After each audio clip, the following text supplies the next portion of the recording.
This is a 1903 Verne Engine.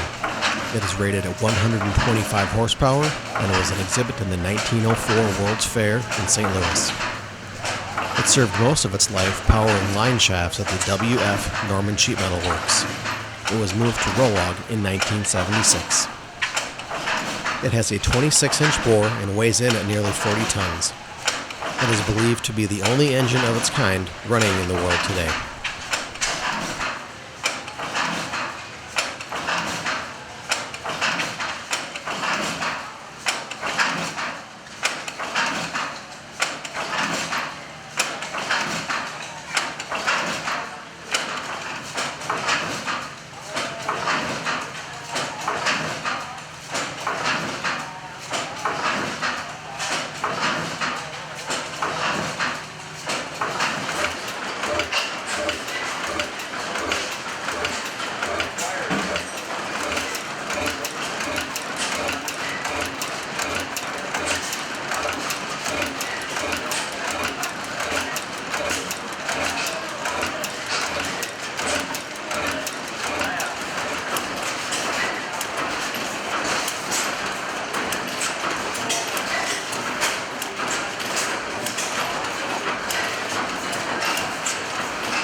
Minnesota, and we're going to talk a little bit about the 60-horse New Era, acquired from a good friend of ours in Pennsylvania by the name of Keith Playhole.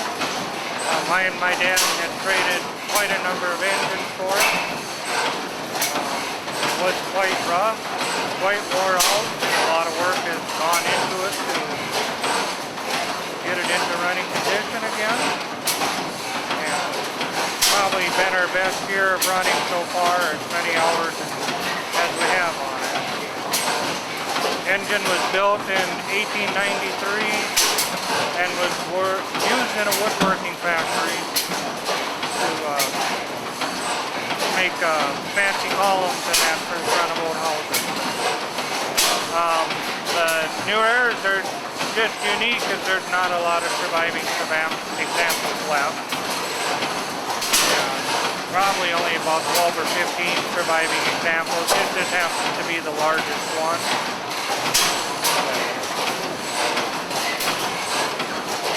They're just rather sought by collectors for their side shaft design and vertical flyball governor.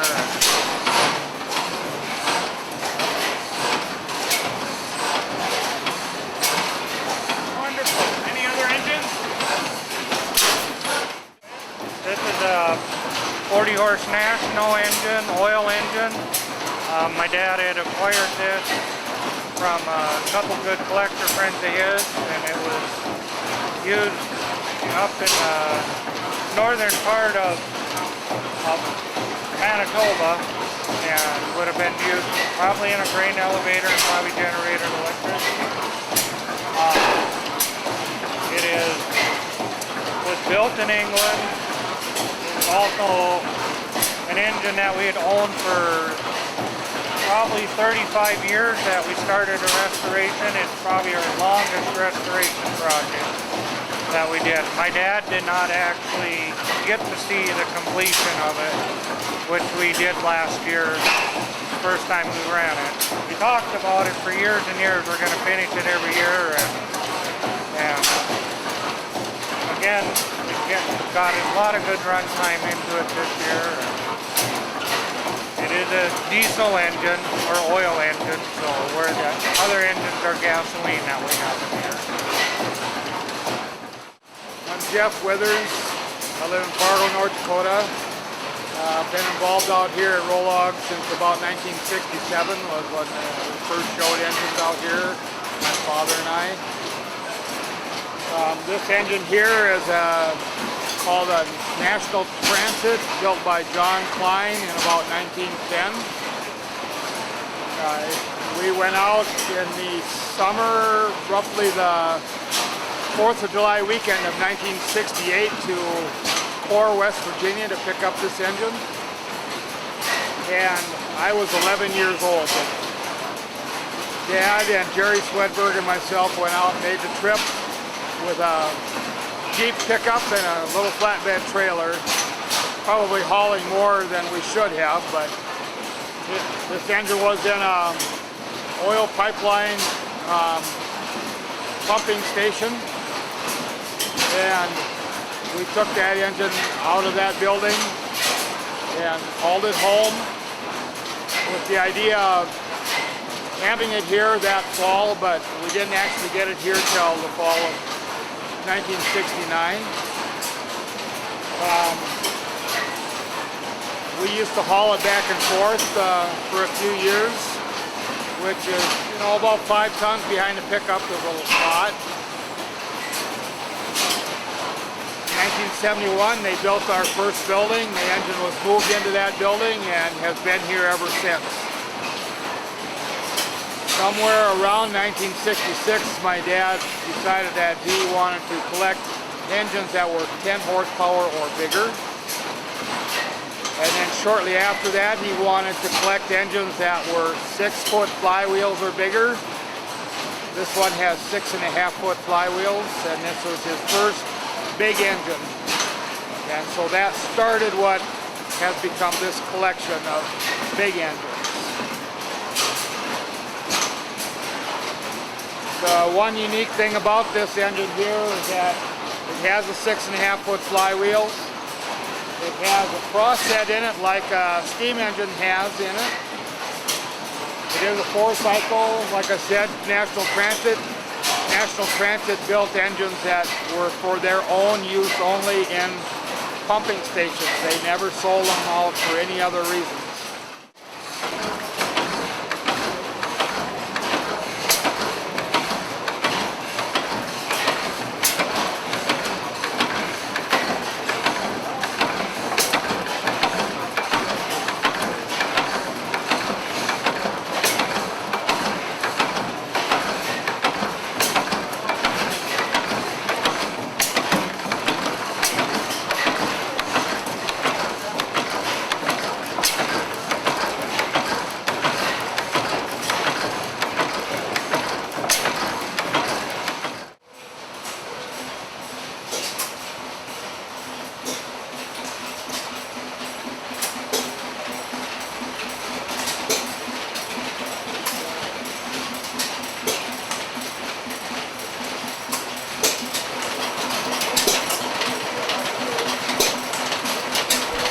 Stationary engines were a source of power on the farm and around the home in the early 20th century.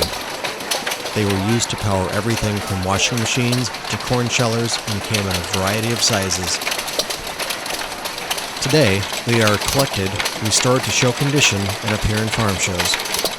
The gas engines are prized as much for their distinctive chugging, wheezing, and popping noise as they are for their bygone era they represent.